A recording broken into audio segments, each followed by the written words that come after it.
దాంట్లో అలహాబాద్ హైకోర్టు 50 ఏళ్ల క్రితం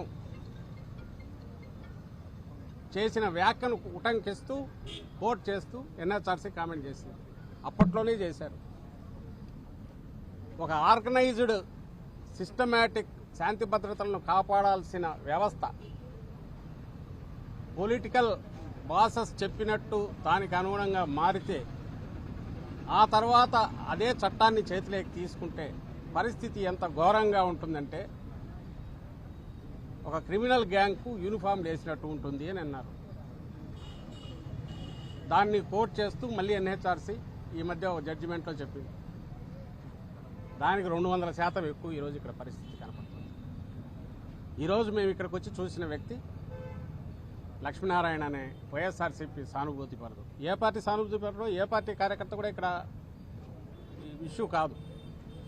దీంట్లో క్యాస్ట్ను కూడా తీసుకొచ్చాడు. ఎవడు తెచ్చినోడు పొలిటికల్ లీడరో ఇంకోడో అటు కుల సంఘం నాయకుడో కాదు, ఓ డిఎస్పీ.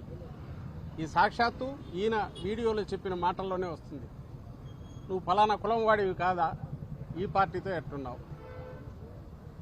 డిఎస్పీకి ఏం పని నాకు అర్థం కావట్లేదు. అసలు డిఎస్పీ పంచాయతీ చేయడం ఏంది?